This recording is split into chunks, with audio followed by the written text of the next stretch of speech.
Good afternoon. Today will be the first part of a two-part lecture on Sri Aurobindo's play Perseus the Deliverer, which is a part of our curriculum.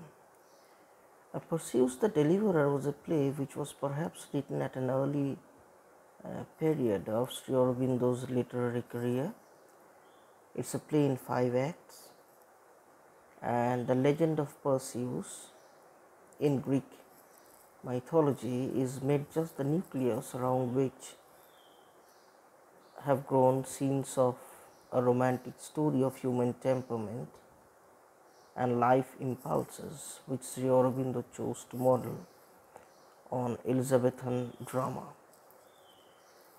And the legend passing through Sri Aurobindo's pen emerged out as a complete work that had an essential spiritual and moral ethos added to the Greek myth.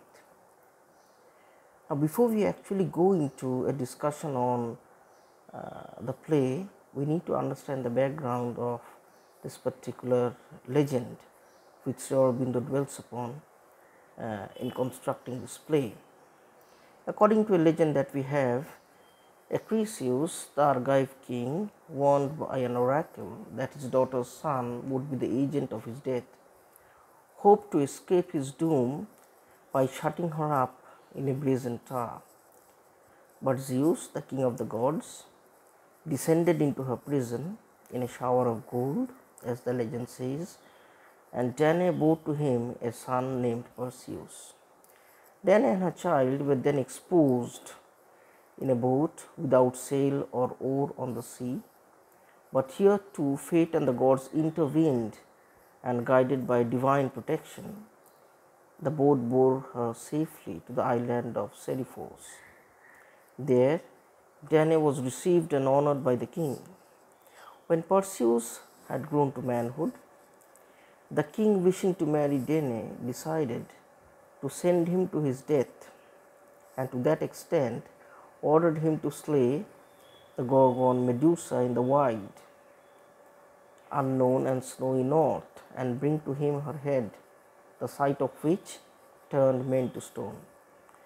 Perseus was aided by Athene, the goddess of wisdom, who gave him the divine sword Herpe, winged shoes to bear him through the air, her shield, and the cap of invisibility.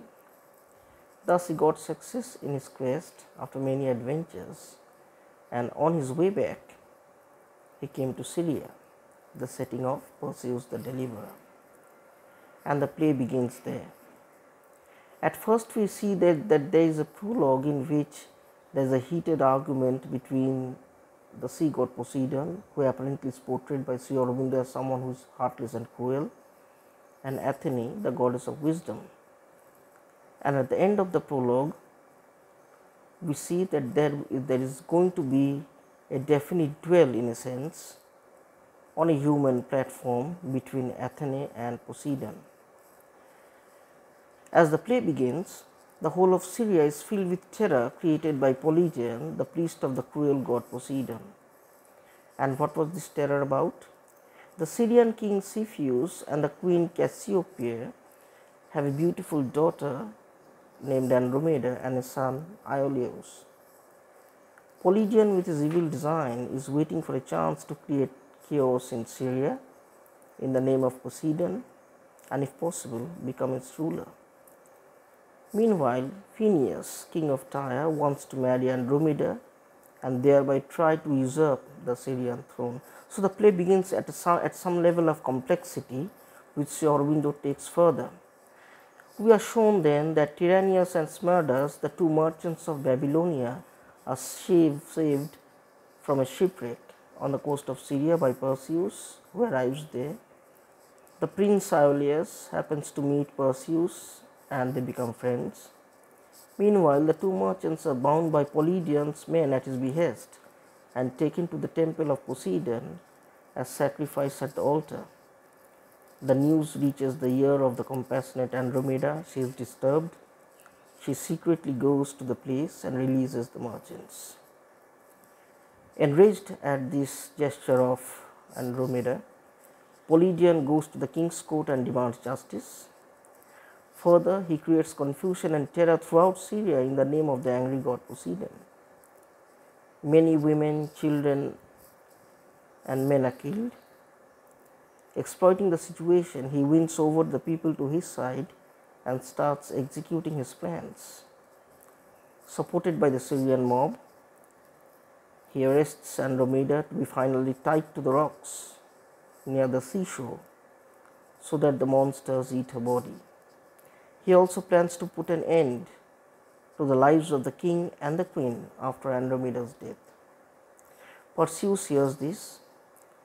He suddenly goes to the shore and, with the aid of favors granted by Athene, killed the sea monsters. Andromeda is thus saved. Meanwhile, the priest, unable to bear the shock and frustration, is shown as falling dead. Then the powerful Perseus saves the king, the queen, the prince, and the two merchants who were originally put up for sacrifice. The people of Syria are moved by the benevolent acts of Perseus, and they again become obedient to the Syrian throne. The play ends with Perseus rejecting all offers made by the king as a token of gratitude. He was essentially rejecting rewards, except the fair hand of Andromeda. But when Perseus and Andromeda were about to marry, Phineus, the king of Tyre, challenges that he will forcibly take her away and marry. When he and his soldiers lift their hand against Perseus, they were turned to statues by Perseus with his acquired power. And at the end of the play, Perseus the deliverer is praised by all. So this is the bare plot line of Aurobindo's play, Perseus the Deliverer. Quite obviously, as I have told you in the beginning, that Aurobindo was appropriating a Greek legend for some purpose, and that purpose and its examination will form our critical approach to this particular play, which I shall be taking up in my next lecture. Thank you.